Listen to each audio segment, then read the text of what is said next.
Chapter 11. The Nest of the Missel Thrush. For 2 or 3 minutes he stood looking round him, while Mary watched him, and then he began to walk about softly, even more lightly than Mary had walked the first time she had found herself inside the 4 walls. His eyes seemed to be taking in everything. The gray trees with the gray creepers climbing over them and hanging from their branches, the tangle on the walls and among the grass, the evergreen alcoves with the stone seats and tall flower urns standing in them. "I never thought I'd see this place," he said at last in a whisper. "Did you know about it?"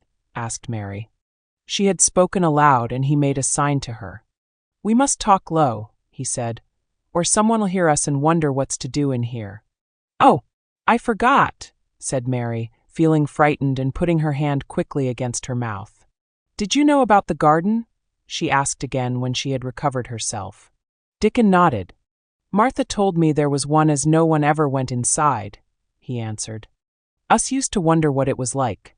He stopped and looked round at the lovely gray tangle about him, and his round eyes looked queerly happy.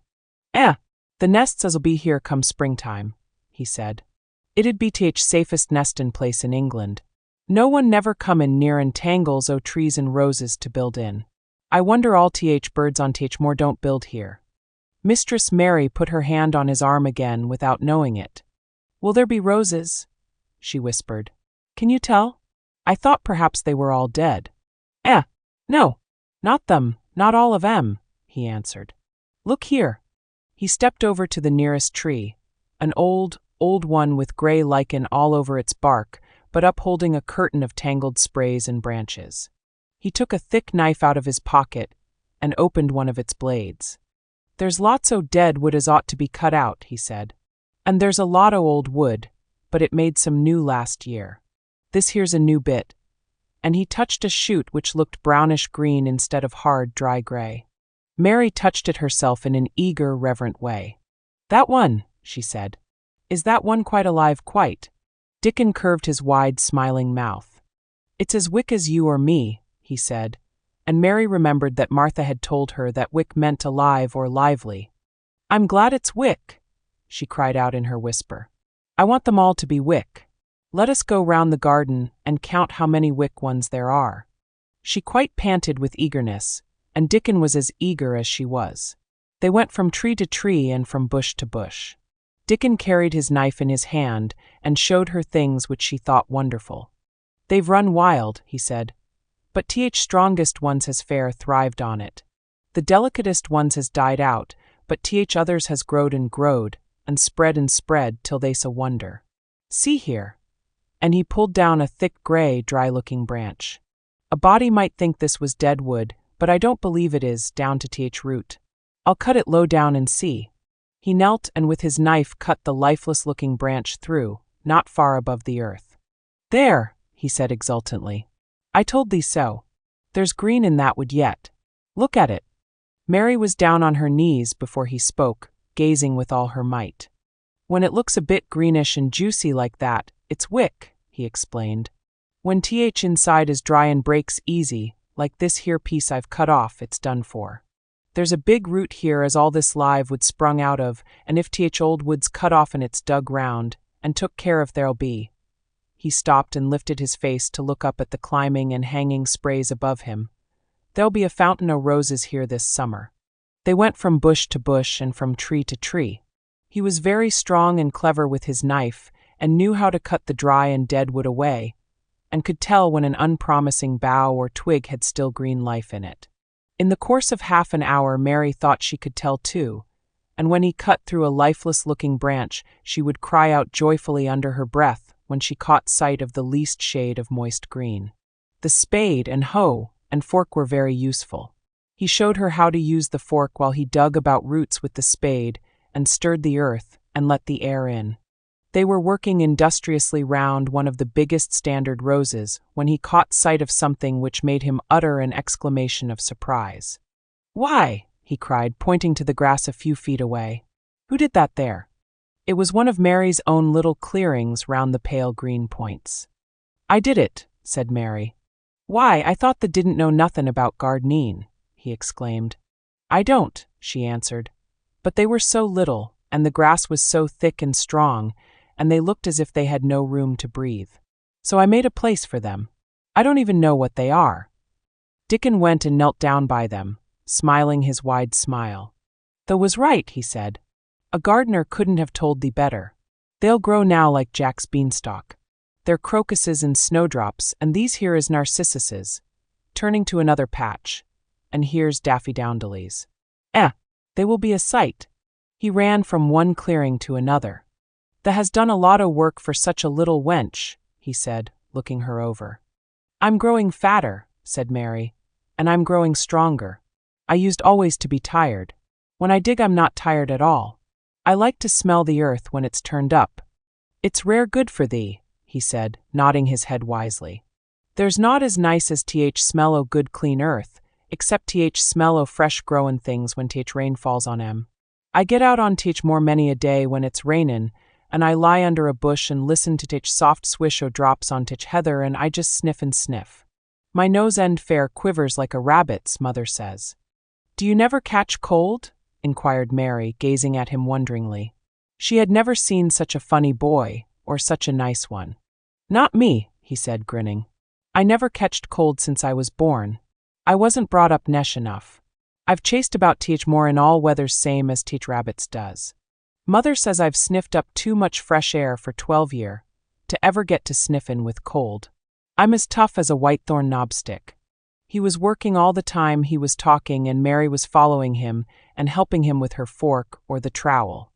"There's a lot of work to do here," he said once, looking about quite exultantly. "Will you come again and help me to do it?" Mary begged. "I'm sure I can help too. I can dig and pull up weeds, and do whatever you tell me." "Oh, do come, Dickon."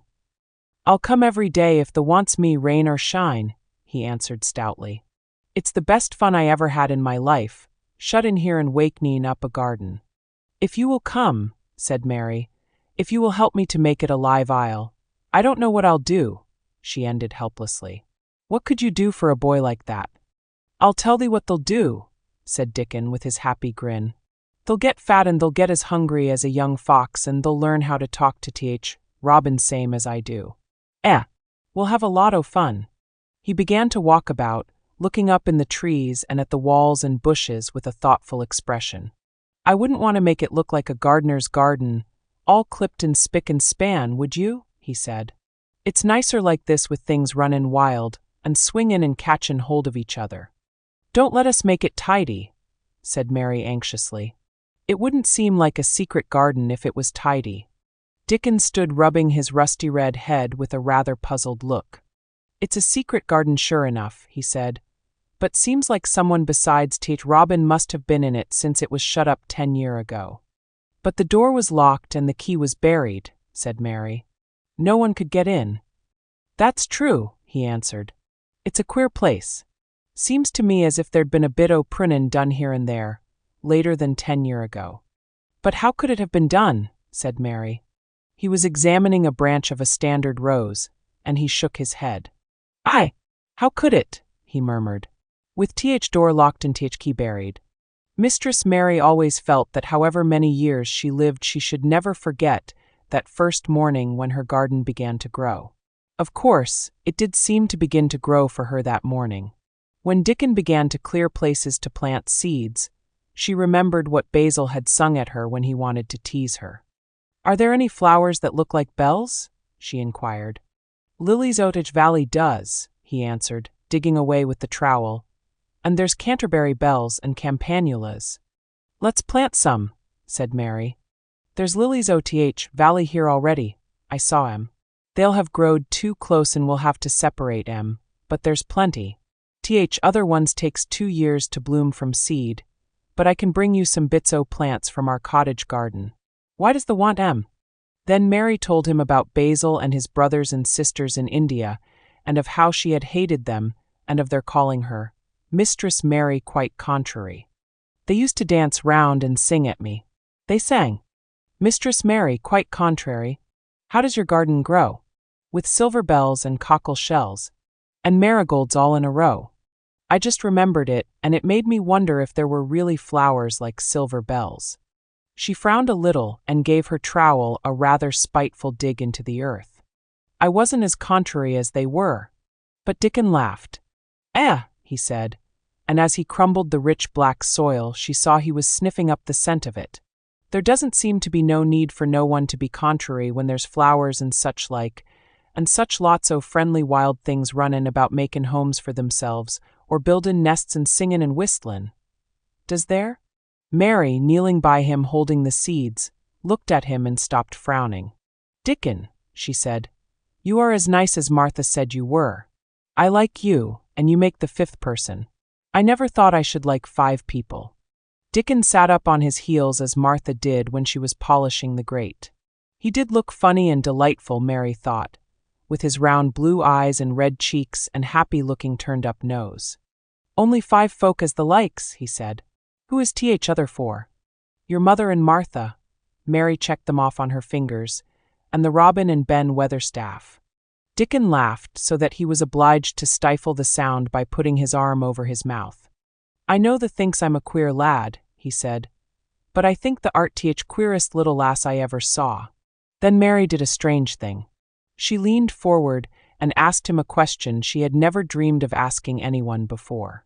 And she tried to ask it in Yorkshire because that was his language, and in India a native was always pleased if you knew his speech. Does thee like me? She said. He answered heartily, that I does. I likes thee wonderful, and so does Robin, I do believe.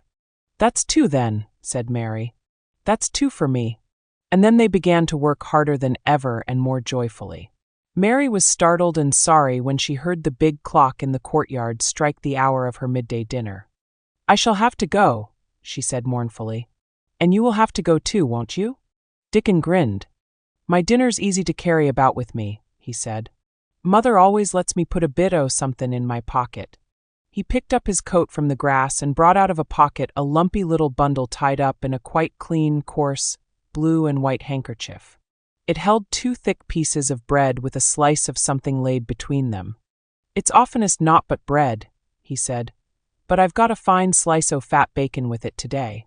Mary thought it looked a queer dinner, but he seemed ready to enjoy it. Run on and get thy victuals, he said. I'll be done with mine first. I'll get some more work done before I start back home. He sat down with his back against a tree. I'll call Robin up, he said, and give him rind o' bacon to peck at. They likes a bit o' fat wonderful. Mary could scarcely bear to leave him. Suddenly it seemed as if he might be a sort of wood fairy who might be gone when she came into the garden again. He seemed too good to be true. She went slowly halfway to the door in the wall, and then she stopped and went back. Whatever happens you never would tell, she said. His poppy-colored cheeks were distended with his first big bite of bread and bacon, but he managed to smile encouragingly. If there was a missel thrush and showed me where thy nest was, does thee think I'd tell anyone? Not me, he said. The art is safe as a missel thrush. And she was quite sure she was. Chapter 12. Might I have a bit of earth? Mary ran so fast that she was rather out of breath when she reached her room. Her hair was ruffled on her forehead, and her cheeks were bright pink. Her dinner was waiting on the table, and Martha was waiting near it. "Th's a bit late," she said. "Where has thee been?" "I've seen Dickon," said Mary. "I've seen Dickon." "I knew he'd come," said Martha exultantly. "How does thee like him?" I think he's beautiful," said Mary in a determined voice. Martha looked rather taken aback, but she looked pleased, too. "Well," she said, "he's the best lad as ever was born, but us never thought he was handsome. His nose turns up too much." "I like it to turn up," said Mary. "And his eyes is so round," said Martha, a trifle doubtful. "Though they're a nice color." "I like them round," said Mary. "And they are exactly the color of the sky over the moor." Martha beamed with satisfaction.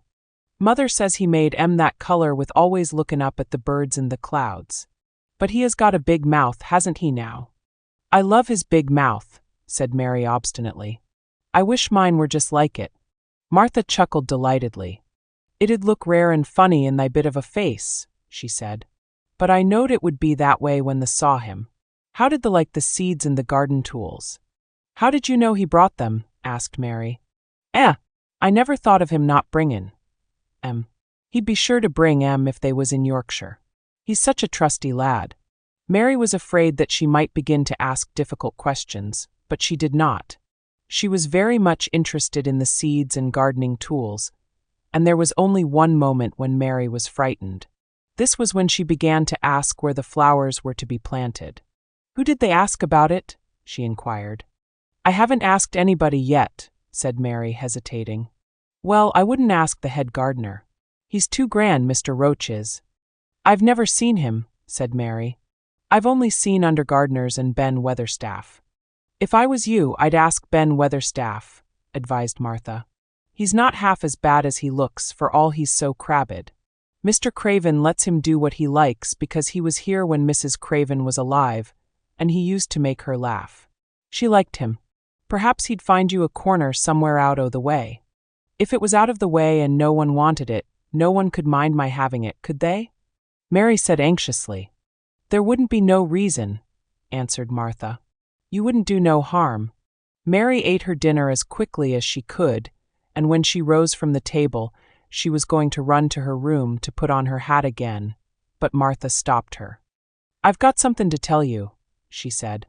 "I thought I'd let you eat your dinner first. Mr. Craven came back this mornin', and I think he wants to see you." Mary turned quite pale. "Oh," she said. "Why? Why? He didn't want to see me when I came. I heard Pitcher say he didn't." "Well," explained Martha, "Mrs. Medlock says it's because o' mother. She was walkin' to Thwaite village and she met him. She'd never spoke to him before, but Mrs. Craven had been to our cottage 2 or 3 times. He'd forgot, but mother hadn't, and she made bold to stop him. I don't know what she said to him about you, but she said somethin' as put him in the mind to see you before he goes away again tomorrow." "Oh," cried Mary. "Is he going away tomorrow? I am so glad. He's goin' for a long time. He mayn't come back till autumn or winter. He's goin' to travel in foreign places. He's always doin' it." "Oh, I'm so glad, said Mary thankfully. If he did not come back until winter, or even autumn, there would be time to watch the secret garden come alive. Even if he found out then and took it away from her, she would have had that much at least.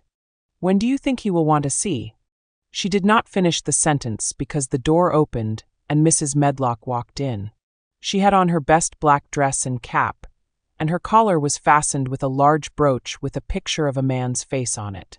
It was a colored photograph of Mr. Medlock who had died years ago, and she always wore it when she was dressed up. She looked nervous and excited. "Your hair's rough," she said quickly. "Go and brush it. Martha, help her to slip on her best dress. Mr. Craven sent me to bring her to him in his study." All the pink left Mary's cheeks. Her heart began to thump and she felt herself changing into a stiff, plain, silent child again. She did not even answer Mrs. Medlock, but turned and walked into her bedroom, followed by Martha. She said nothing while her dress was changed and her hair brushed, and after she was quite tidy she followed Mrs. Medlock down the corridors in silence. What was there for her to say? She was obliged to go and see Mr. Craven, and he would not like her, and she would not like him. She knew what he would think of her. She was taken to a part of the house she had not been into before.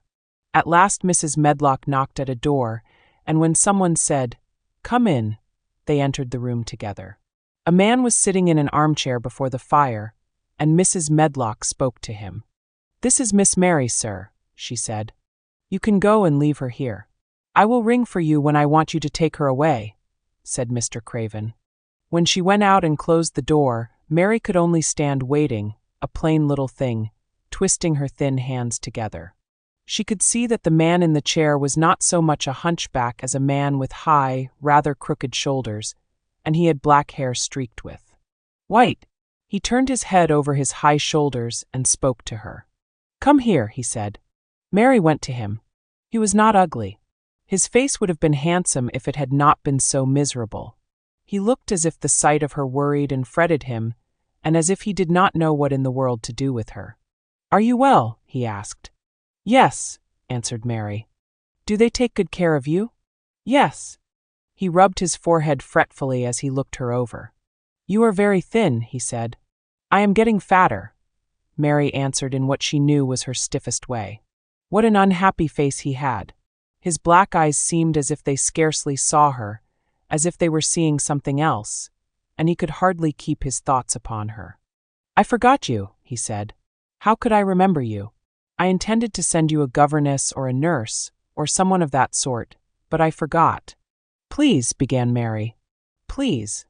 And then the lump in her throat choked her. What do you want to say? He inquired. I am too big for a nurse, said Mary. And please don't make me have a governess yet. He rubbed his forehead again and stared at her. That was what the Sowerby woman said, he muttered absent-mindedly. Then Mary gathered a scrap of courage. Is she Martha's mother? She stammered. Yes, I think so, he replied. She knows about children, said Mary. She has 12. She knows. He seemed to rouse himself. What do you want to do? I want to play out of doors, Mary answered, hoping that her voice did not tremble. I never liked it in India. It makes me hungry here, and I am getting fatter. He was watching her. Mrs. Sowerby said it would do you good. Perhaps it will, he said. She thought you had better get stronger before you had a governess. It makes me feel strong when I play and the wind comes over the moor, argued Mary. Where do you play? He asked next. Everywhere, gasped Mary. Martha's mother sent me a skipping rope. I skip and run, and I look about to see if things are beginning to stick up out of the earth. I don't do any harm.